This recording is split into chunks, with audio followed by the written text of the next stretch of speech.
Mari kita bersatu di dalam doa. Kasih karunia dari Allah Bapa dan dari anaknya Tuhan Yesus Kristus menyertai kamu sekalian. Amin. Bapak Ibu Saudara-saudari, hari ini Kamis 13 Mei 2021 kita akan mengikuti kebaktian hari ini, peringatan kenaikan Tuhan Yesus ke surga. Firman Tuhan mengawali kita mempersiapkan diri kita dalam ibadah hari ini. Saya akan bacakan dari Injil Lukas pasal 24 ayat 50 sampai 53. Lalu Yesus membawa mereka ke luar kota sampai dekat Betania. Di situ ia mengangkat tangannya dan memberkati mereka. Dan ketika ia sedang memberkati mereka, ia berpisah dari mereka dan terangkat ke surga. Mereka sujud menyembah kepadanya, lalu mereka pulang ke Yerusalem dengan sangat bersukacita. Mereka senantiasa berada di dalam bait Allah dan memuliakan Allah. Demikian firman Tuhan.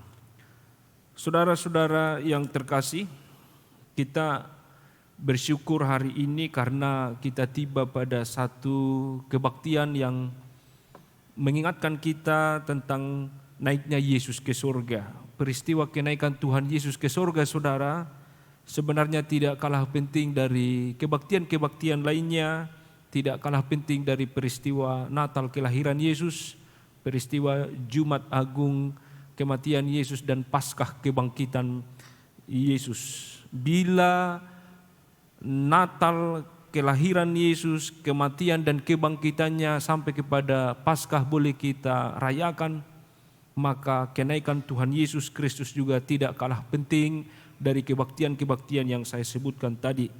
Itulah yang kita syukuri hari ini Bapak Ibu Saudara-saudari, dan HKBP mengenalnya sebagai pesta peringatan kenaikan Yesus ke surga.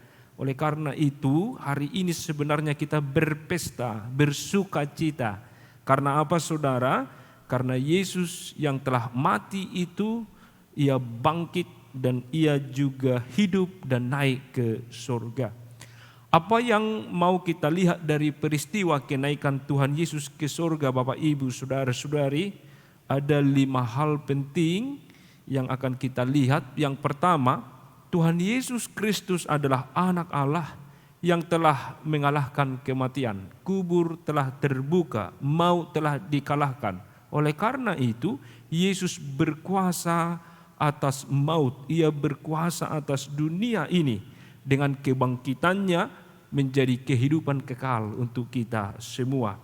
Yang kedua, tujuan hidup orang percaya tidaklah di dunia ini. Tujuan hidup kita, saudara, adalah surga kehidupan yang kekal bagi orang-orang yang percaya.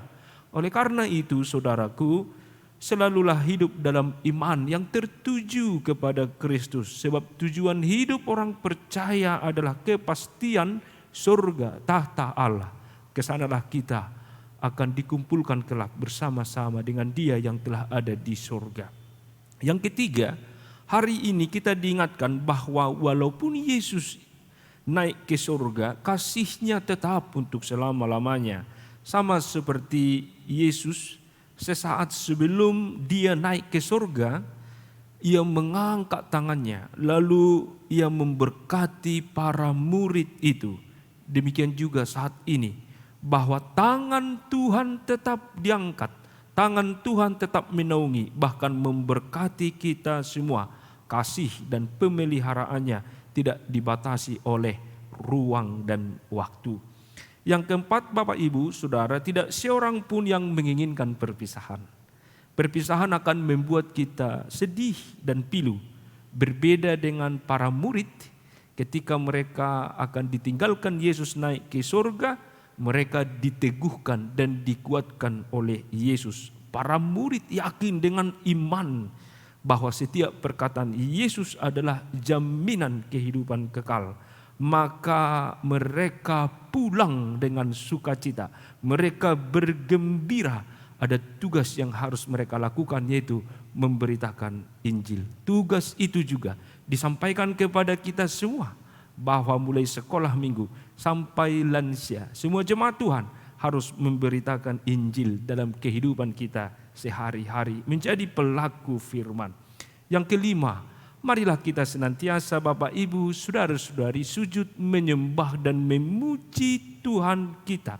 Sama seperti para murid-murid itu, mereka menyembah dan sujud kepada Yesus sebelum Dia naik ke surga. Sujud menyembah Yesus, saudara, itu berarti kita menyerahkan totalitas hidup kita hanya kepada Tuhan dan percaya bahwa Tuhan telah menjamin hidup kita. Setiap hari mari memuji Tuhan, setiap hari mari memuliakan Tuhan. Puji dan muliakanlah Tuhan dengan perkataanmu, dengan pekerjaanmu, dengan kegiatanmu, dengan rutinitasmu.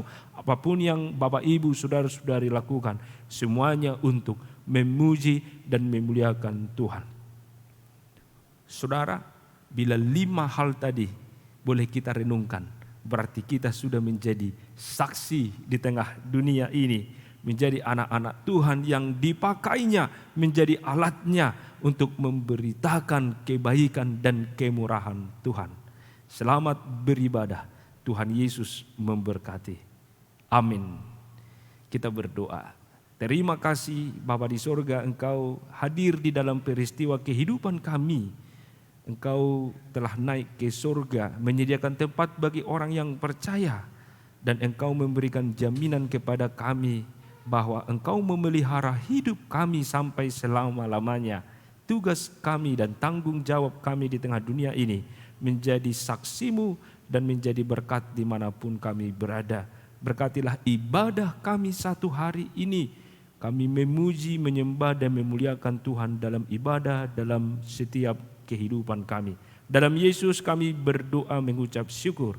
Amin. Anugerah Tuhan kita Yesus Kristus, kasih setia dari Allah Bapa dan persekutuan Roh Kudus menyertai kamu sekalian.